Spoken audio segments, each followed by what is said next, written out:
back, fellow Disney enthusiasts, to another episode of the Disney Planning Pod. I'm Haley, your navigator through the enchanting and confusing world of Disney World vacation planning. And I'm Stephanie, here to learn right along with you on our Disney discussions. Today's episode is all about timing. When is the best time of year to visit Walt Disney World? Steph, as someone who's only been to Disney World once, when would you guess the best time is? March. Why? Because it's not hot. But you have spring breakers. Oh, I didn't think about that. But you're also a teacher, so that's like the only time you can ever go except summer. Yeah, and I'm not going during summer. Why? I got big old thighs, and it's just the heat. It just doesn't go well. All right. Well, we will talk about all the reasons, whether it be big thighs and heat or crowds or different festivals for when you and your family should pick when you go to Disney World. Also, do not forget to download our free checklist on how to and when to plan your Disney World vacation. And you can get that at disneyplanningpod.com. Again, it is completely free. And if you want to check out our previous episode, we go through that checklist in detail. So before we jump in, let's jump into another round of Disney Decoded, where we break down some of the Disney lingo you will hear in the Disney planning world.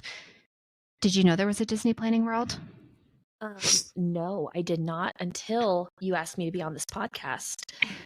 And then I realized what a big weirdo you were.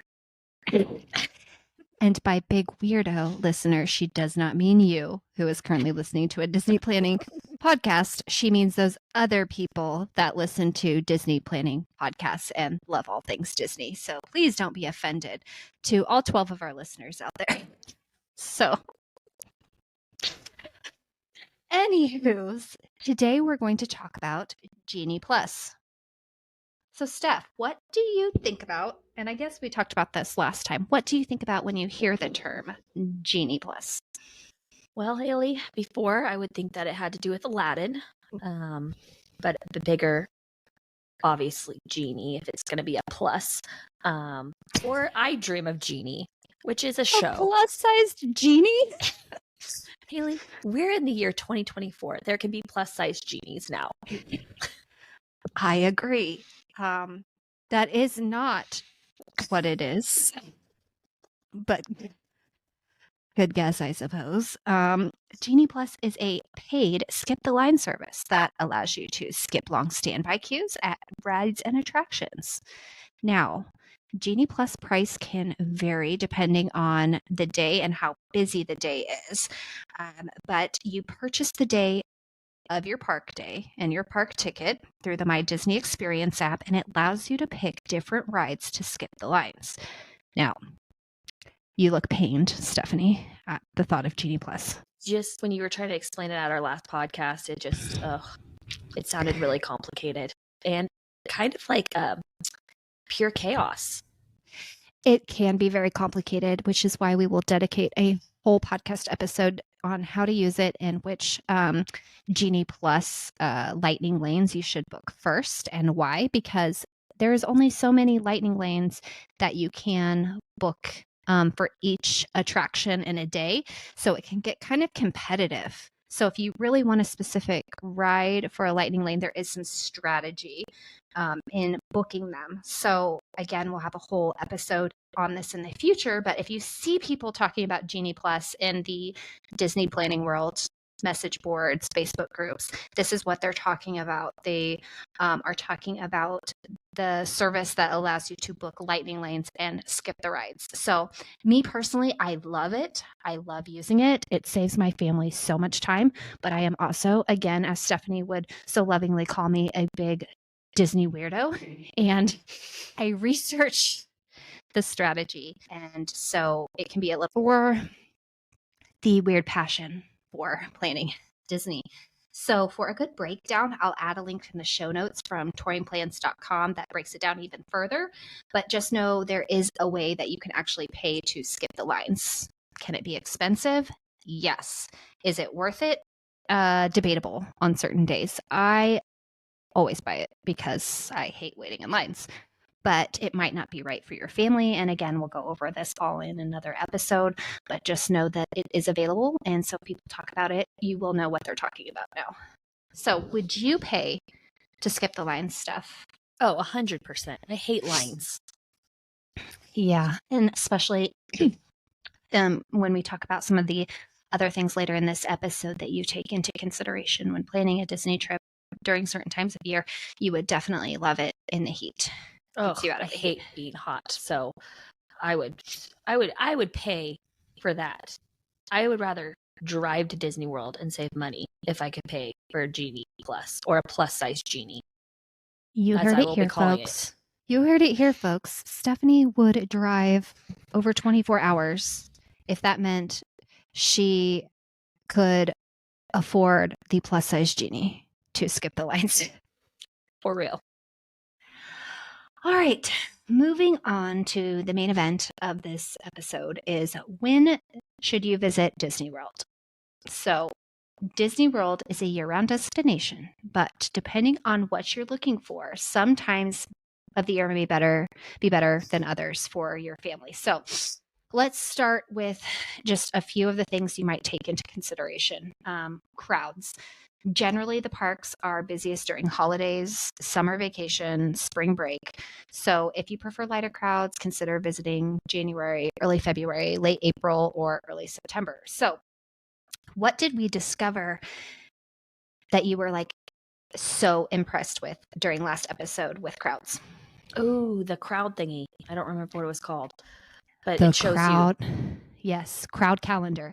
So there are lots of different crowd calendars out there. I will make sure that I link my favorite one in the show notes, but it can show you what times of year are less crowded and even down to which days of the year are going to be less crowded. You're also going to want to take into consideration weather, what times of year will have the best weather for you, different activities throughout the year. So Epcot specifically has different festivals throughout the year. They have 4 different festivals. So if you're wanting to go to a specific festival, you might want to take that into consideration. And then if you're going with kids, breaks from school is a consideration. So I have no qualms about taking my kids out of school, but they're young. And so they can afford to miss school. But when you're older, I think it's harder.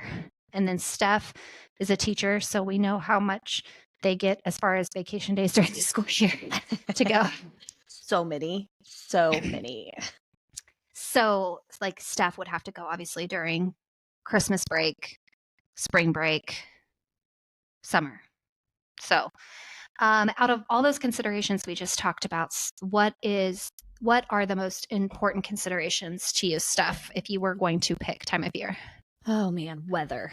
I am just the crankiest when it is hot. Like I cannot enjoy myself. I cannot even function as a human if it is just hot and then there's crowds of people. So I would take off days from school to go in a time where the weather was going to be cooler and the crowds were going to be less. I don't care about the festivals. I mean, fair enough. So you probably would not want to go anytime during the summer. No. Oh, no. Or Christmas break, because Christmas break, surprisingly, is like the busiest time of year. Like summer. What? Yes. So summer crowds, it's busy. It's like moderate, but they're definitely not the busiest.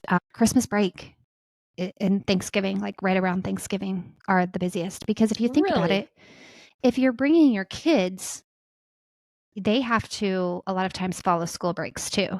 Yeah. So this year, Easter, right around Easter, was madness.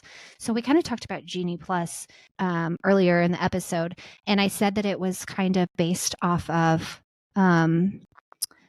how busy things were, and that's how expensive it was. The most expensive days for Genie Plus ever were right around Easter of this year, and they actually sold out of Genie Plus. So Genie Plus actually can sell out if too many people buy it. And it was expensive and it sold out. So that kind of tells you like what the crowds were like. So obviously the hottest months are going to be June to August, and it is miserable. We are going on our next Disney trip in June, and I am kind of dreading it because it's going to No, feel like the you're face of their. not. You little weirdo. I mean, I'm not dreading. I never dread a Disney vacation, but I like the heat. I am not looking forward to. So I have like all of my cooling towels ready. I've got my neck fans. I'm sorry, I just pictured you walking around Disney with a neck fan on. Listen, I don't have any vanity when it comes to staying cool. Like, you would be in the corner, like, crying if No, you had to I go during would the summer. grab somebody's child and take them to the nursery room where it's air conditioned and just tell them I'd watch it all day so I didn't have to go out in the heat. I'd ask first. It wouldn't be kidnapping. Okay, I'm going to like pretend you didn't talk about kidnapping a child, but also I'm impressed you knew that Disney had an air conditioned place for children. How did you know that? One of the many times you've talked about it, I think you mentioned something about it. Okay, so this is a good place to interject that each Disney park has a baby care center that is stocked with baby products. It has nursing rooms. It's a quiet place. They have rocking chairs that you can go and take your children. They've got diaper changing stations. These baby care centers are fabulous if you are needing a place for your young child and baby to escape from the heat or escape from the crowds or just need a quiet place. So I'm so proud of you, Steph, for knowing about Thank you that. so much. I mean, I did say I was going to take someone's child, but with permission. Yeah, well, okay. I'm just going to pretend I didn't hear that. So, summertime. So, the pros of summertime that we didn't talk about is it is the start of Food and Wine Festival, or it has been in the past. That sounds like my jam. You would love Food and Wine Festival. So it's at Epcot, and there's different food stations, and they highlight different wines, and you can just try them all. It's really, really neat.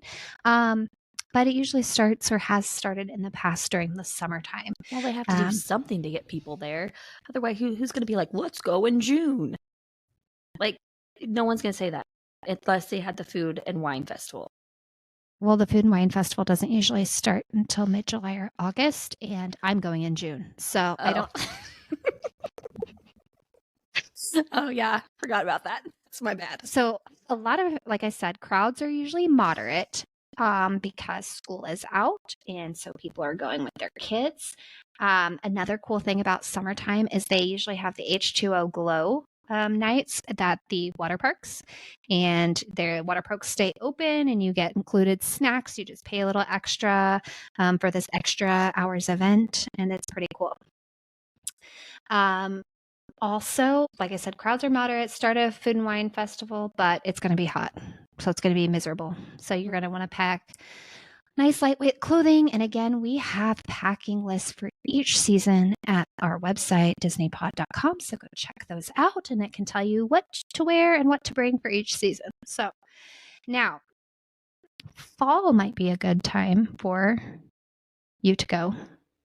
Is it hot? It's cooler, but still hot.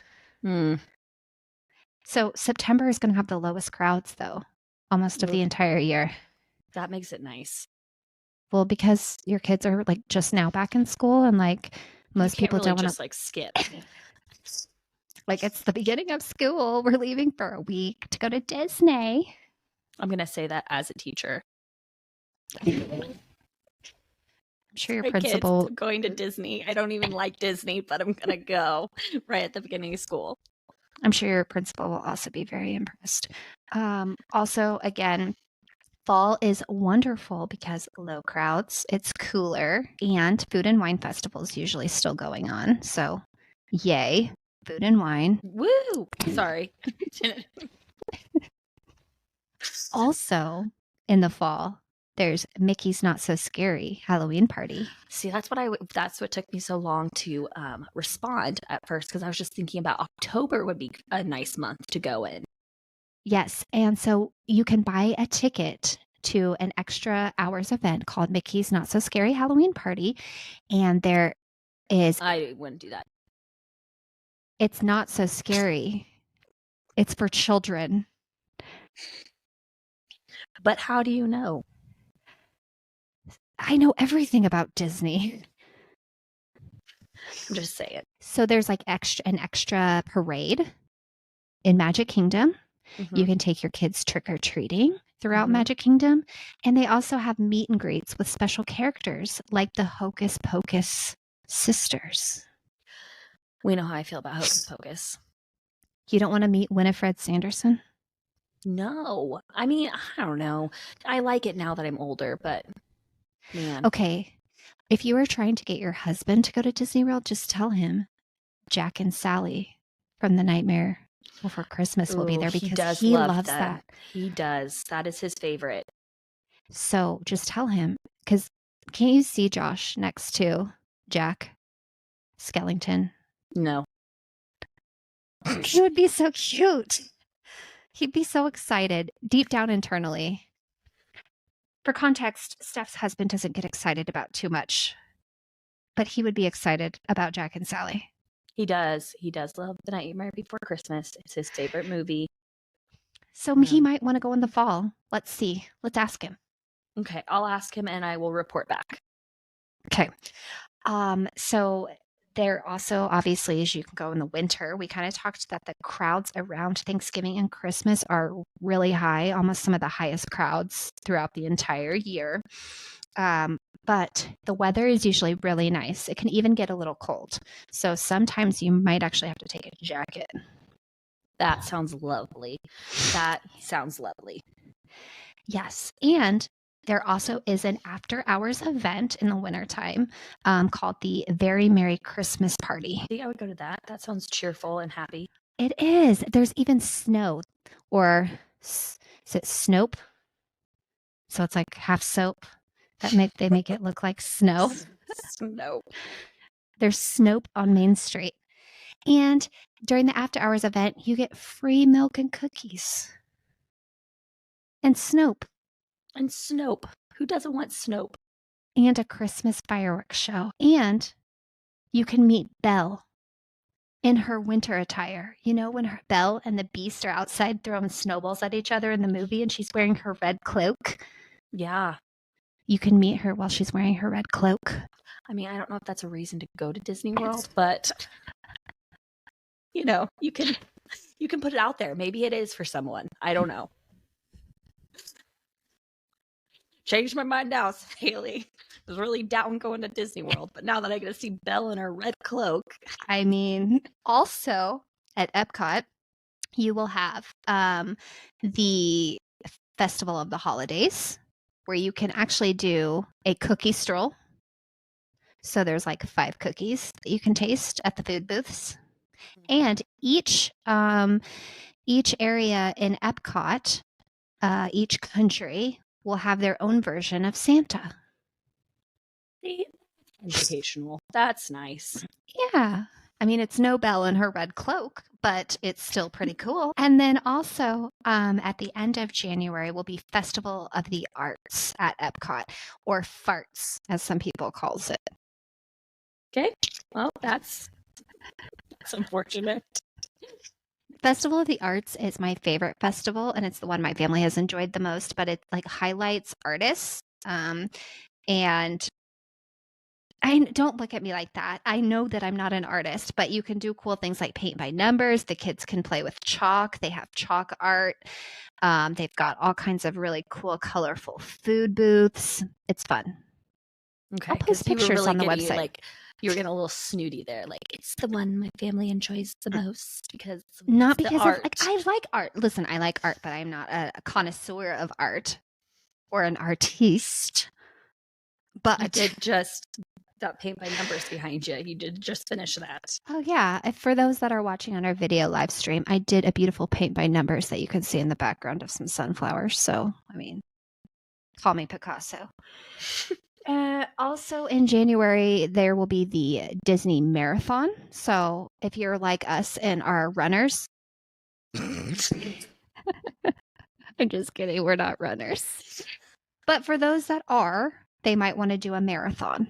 So the crowds will start to dissipate and slow down mid-January. So if you're looking for a low crowd time, mid-January is usually pretty good because that's right after the marathon, the holidays are over, and Festival of the Arts is just getting ready to ramp up. So winter's a good time to go. I think you'd like it. Still, I don't know, Haley. I just... All right. Well, let's talk about spring. Spring break. It's a good time to go. Good weather. I mean, crowds are going to be pretty high around March because obviously people are on spring break.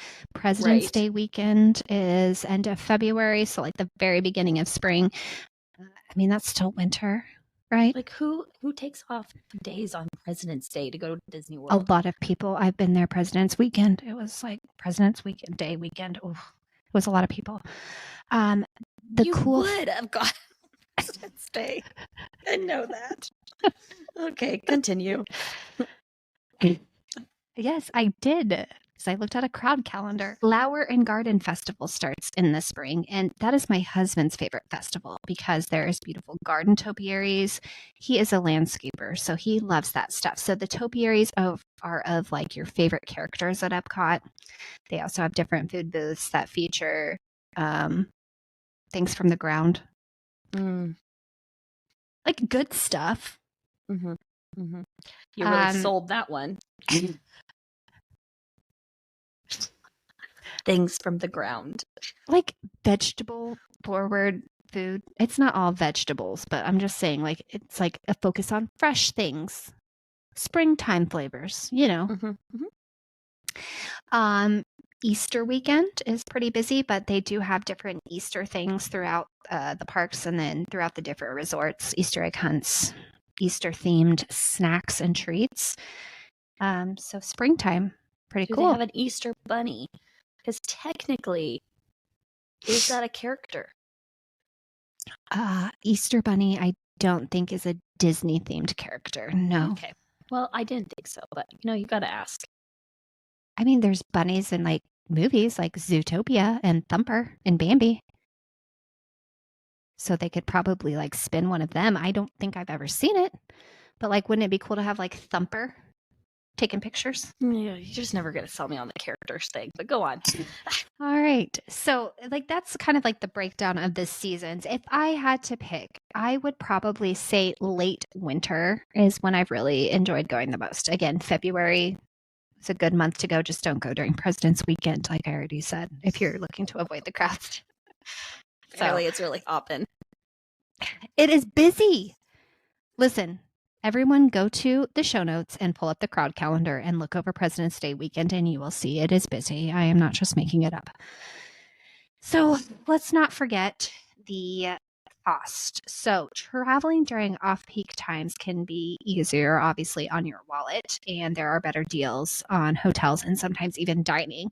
So Disney, just for example, put out a new offer for those that have a Disney branded credit card that you get a free dining plan during September and some dates in December.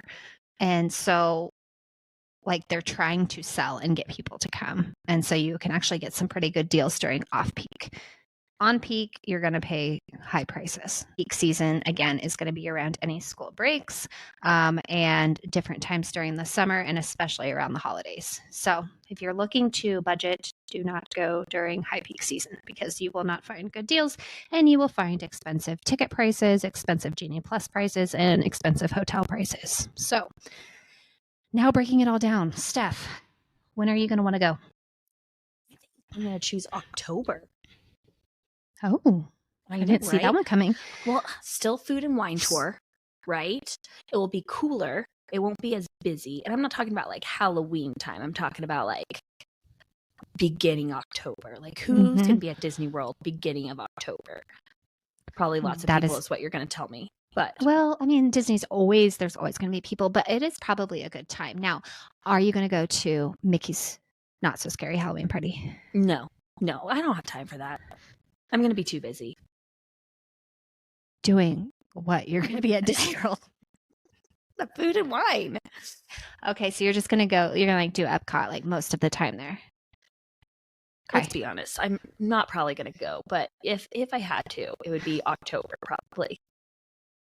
For all you listeners out there, when she keeps saying she's not going to go, I know this is a planning podcast, so just pretend she's not saying that. Someday I will get her to go and actually use my planning tips to go. So please don't let this deter you from continuing to listen to our podcast.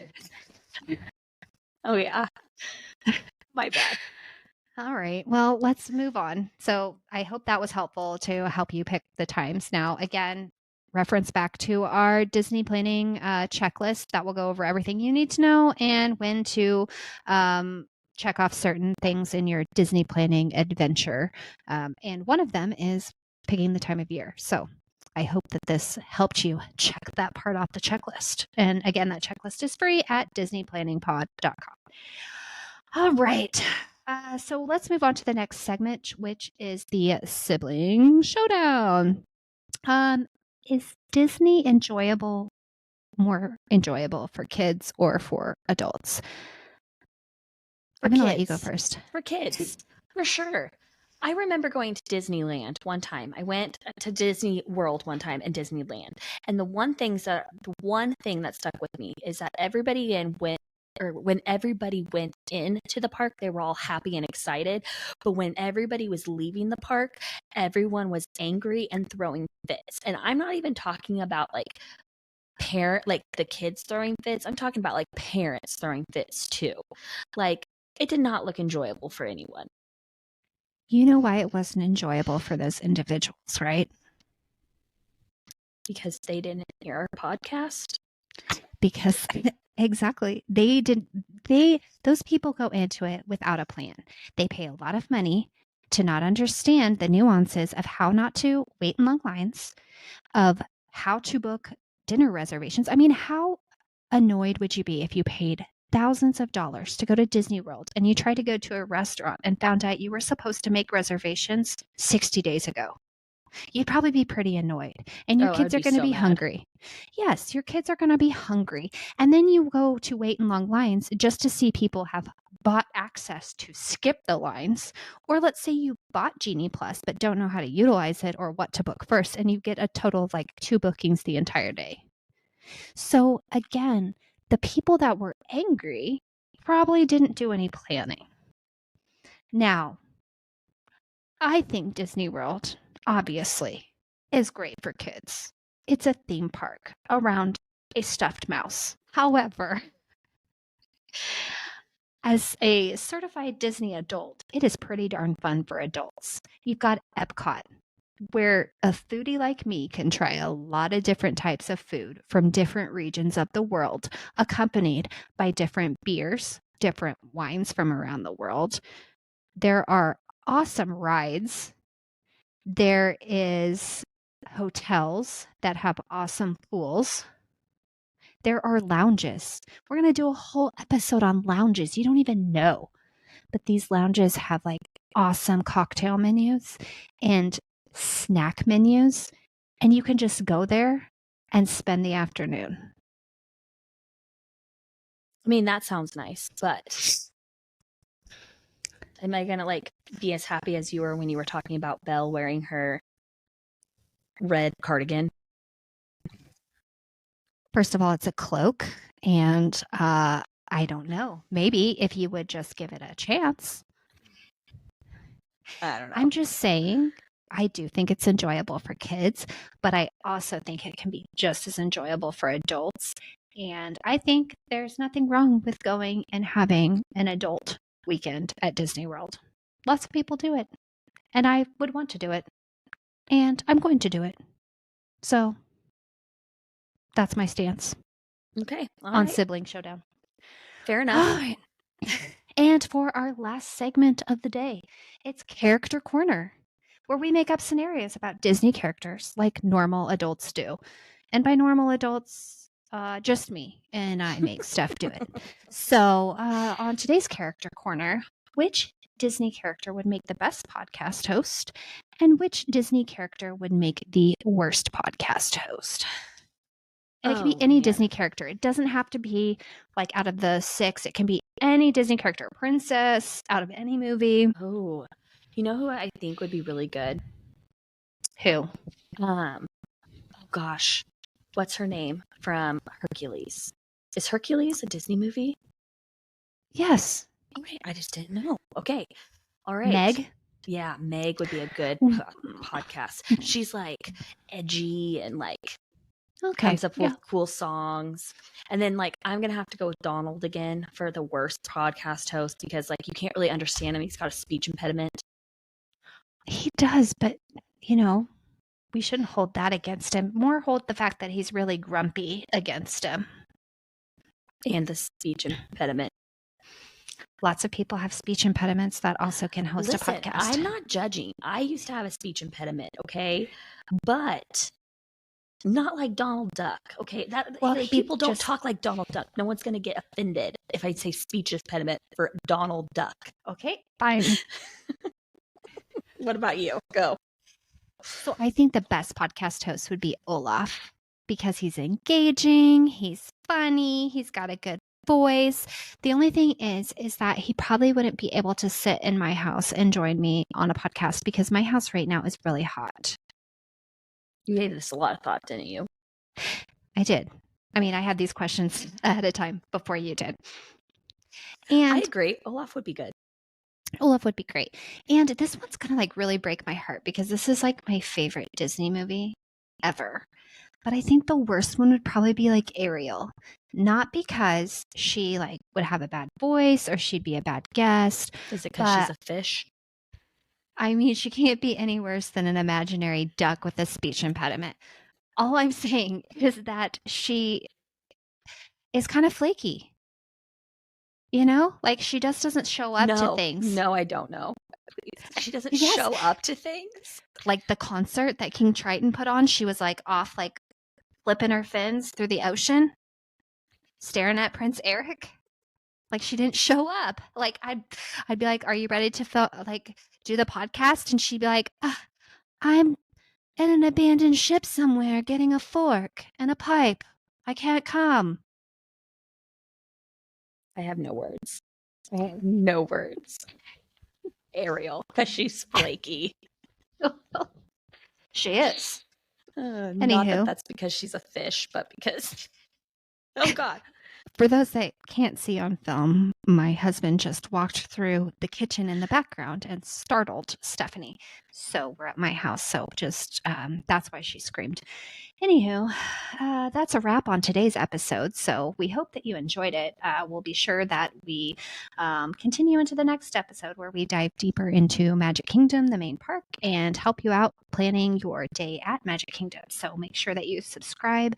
Make sure you also give us a rating because that's how we're going to move up in the rankings. And for those, again, 12 listeners that have actually tuned in, we appreciate you a lot. And check out our website, DisneyPlanningPod.com, where you can get a free planning checklist, get access to other planning tools. Check out our Facebook page, Disney Planning Pod. We're excited to hear your thoughts and answer your burning questions in future episodes. So that's it for today. And remember, the magic is in the details. Thanks for joining us, and we can't wait to share more tips and tales next time. Bye for now.